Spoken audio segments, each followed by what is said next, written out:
ശങ്കരദർശനത്തെക്കുറിച്ച് ഇത്രയും അവഗാഹമുള്ള മറ്റൊരാളെ ഇതുവരെ ഞാൻ പരിചയപ്പെട്ടിട്ടില്ല. ഇത്രയും ചെറുപ്രായത്തിൽ ആഴമേറിയ ഈ വിഷയത്തെക്കുറിച്ച് 5-6 പുസ്തകങ്ങൾ എഴുതുക, അവയിൽ മിക്കതും പുരസ്കാരത്തിന് അർഹമാവുക, സത്യം പറഞ്ഞാൽ ഈ സ്ഥാപനത്തിന്റെ മാത്രമല്ല നമ്മുടെ സംസ്കാരത്തിന്റെയും കൂടി അഭിമാനമാണ് പ്രൊഫസർ പിഷാരടി മാഷ്. ഭാരതീയ സംസ്കൃതിയുടെ ഭണ്ഡാകാരത്തിൽ നിന്നും കണ്ടെടുത്ത ഈ കോഹിന്നൂർ ഒന്ന് നിർത്ത ക്ഷമിക്കുക, ഒരു നിമിഷത്തേക്ക് ആ മൈക്കിങ് ഇട്ട് തരാം. ഗുരുജനങ്ങളെ, ബഹുമാനപ്പെട്ട മന്ത്രി പറയണത്ര വലിയ കാര്യങ്ങളൊന്നും ഞാൻ ചെയ്തിട്ടില്ല. നിങ്ങളുടെയൊക്കെ അനുഗ്രഹാശിസുകളുടെ വെളിച്ചത്തിൽ അണ്ണാറക്കണ്ണനായ ഞാൻ തന്നാലാവുന്ന ചിലതൊക്കെ ചെയ്തു. നമ്മുടെ ശങ്കരൻകുട്ടി മാഷ് പറയണ പോലെ അതത്ര കൊട്ടിഘോഷിക്കാനുള്ള കാര്യമൊന്നുമല്ല. ഏതായാലും നിങ്ങൾ ഈ കാണിച്ച കാരുണ്യത്തിന്, സ്നേഹത്തിന് നന്ദി. ഞാൻ പോണു, എനിക്ക് ഇത്തിരി ജോലിയുണ്ട്.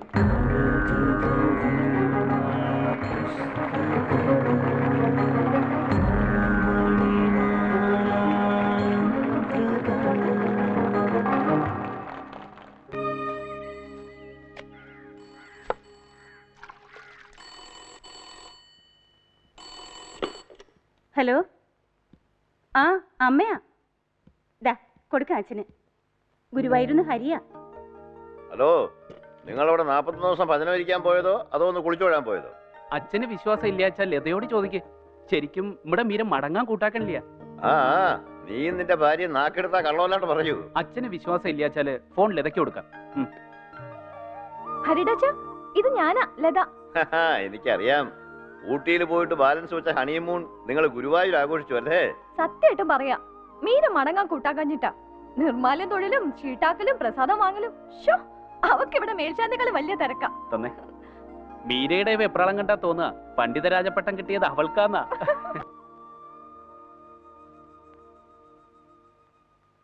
വല്ലാത്തൊരച്ഛനും അച്ഛനൊത്തൊരു മോളും. ഭരതൻ എന്തോ സമ്മാനം കിട്ടിയതിന് ഇവളെന്തിനാ കിടന്ന് പിടയ്ക്കുന്നത്? പിടയ്ക്കൂടി അവൾ പിടയ്ക്കും. മീരയുടെ ആരാ ഭരതൻ? അച്ഛന്റെ മരുമകൻ, അതായത് റിട്ടയേർഡ് ഡെപ്യൂട്ടി തഹസീൽദാരായ ഈ തിരുശ്ശേരി ബാലരാമ പിഷാരടിയുടെ അന്തസ്സുള്ള ആഭിജാത്യമുള്ള മരുമകൻ. എന്നാ പിടിച്ചങ്ങട് കെട്ടിച്ചു കൊടുക്കരുതോ മരുമകൻ അവളെ? നിനക്കെന്താ അത്ര സംശയം? അവന്റെ വാക്ക് ചോദിക്കട്ടെ. ആനപ്പുറത്ത് എഴുന്നള്ളിച്ചു കൊണ്ടു കൊടുക്കില്ലേ ഞാൻ അവനെന്റെ മോളെ? അതുല്യമായ ഈ സംസാര വൃക്ഷത്തിന്റെ പേര് ഊർധ്വം എന്ന മന്ത്രം പറയുന്നു. ഇതിന്റെ വേര്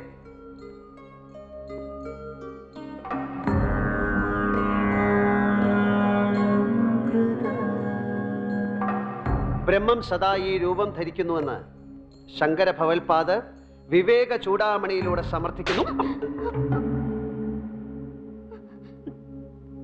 ഒരാൾ ഇവിടെ കിടന്ന് കണ്ടക്ഷോഭം നടത്തുന്നത് കേൾക്കാതെ ഇരുന്നുറങ്ങാതാൻ. കഥകളി ഉണ്ടായിരുന്നോ ഇന്നലെ വെളുക്കോളം വീട്ടില്? ഇറങ്ങിപ്പോവാ ക്ലാസ്സിൽ നിന്ന്. ഇനി സംസ്കൃതി പറയണോ?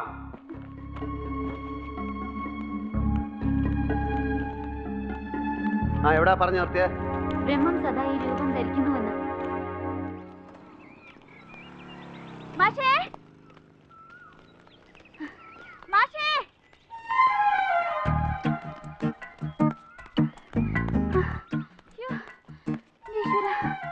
എന്തിനാ കുട്ടി ഇങ്ങനെ മരണപ്പാച്ചില് പറയണേ? രക്തസമ്മർദ്ദം കൂടി പൊട്ടിത്തെറിക്കല്ലേ നിന്റെ ഹാർട്ട്? ഇതിലും ഭേദാതാ. പോയില്ലേ ക്ലാസ്സിൽ വെച്ചെന്റെ മാനം? അതിനാ പറഞ്ഞതുണ്ടോ കുട്ടിക്ക് മാനം? എന്താ ചോദിച്ചത്? ഇന്നലെ വെളുക്കോളം കഥകളി ഉണ്ടായിരുന്ന വീട്ടിലെന്നോ? എന്നാ കേട്ടോളൂ, ഇന്നലെ വെളുക്കോളില്ലായിരുന്നു, എന്നാൽ ഇന്ന് വെളുക്കോളം ഉണ്ട് താനും. വധം, കീചക വധം. പ്രാന്തുണ്ടോ തനിക്ക്? തൽക്കാലം ഇല്ല, ഇനി എടുപ്പിക്കാണ്ടിരുന്ന മതി മാഷ്. എന്നെ കൊണ്ടൊന്നും പറയിപ്പിക്കണ്ട കേട്ടോ. വേദനിച്ച നിനക്ക്? ഇല്ല. ക്ലാസ്സിൽ വെച്ച് നീ എന്റെ മുറപ്പെണ്ണാണെന്നും മുയൽ കുഞ്ഞാണെന്നും ഒന്നും നോക്കില്ല ഞാൻ. അവിടെ ഞാൻ വേദാന്തം പഠിപ്പിക്കണ ഭരത പിഷാരടി മാഷ്. നീ എന്റെ സ്റ്റുഡന്റ് മീര ബാലരാമ പിഷാരടി. അതിൽ കവിഞ്ഞ് ഒരു സ്വാതന്ത്ര്യവും ക്യാമ്പസിൽ വെച്ച് നീ എന്നോട് എടുക്കരുത്. എടുത്താലും അത് അനുവദിക്കില്ല ഞാൻ.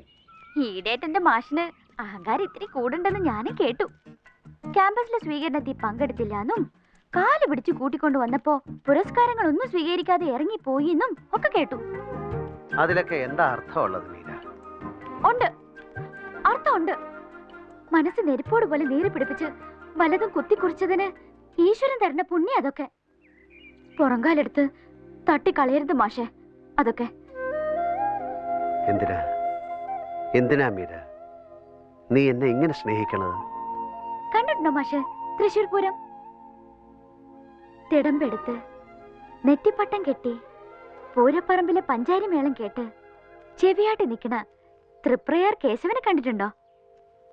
ആ ഒറ്റക്കൊമ്പനെ.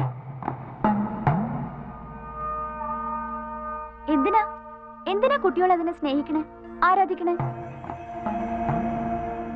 ആ തലയെടുപ്പൊന്ന് കാണാൻ, ആ ചിഹ്നം വിളി ഒന്ന് കേൾക്കാൻ, പിന്നെ പിന്നെ അതിന്റെ വാലിലെ ഒരു രോമം വെട്ടിയെടുത്ത് വളച്ചു കെട്ടി ഒരു സ്വർണമോതിരം ഉണ്ടാക്കി വിരലിലിടാൻ, മനസ്സിന്റെ പേടി മാറ്റാൻ, ജന്മത്തിന് മോക്ഷം കിട്ടാൻ. ഇതിലപ്പുറം പറയാനുള്ള വേദാന്തം ഒന്നും ഞാൻ പഠിച്ചിട്ടില്ല എന്റെ മാഷേ.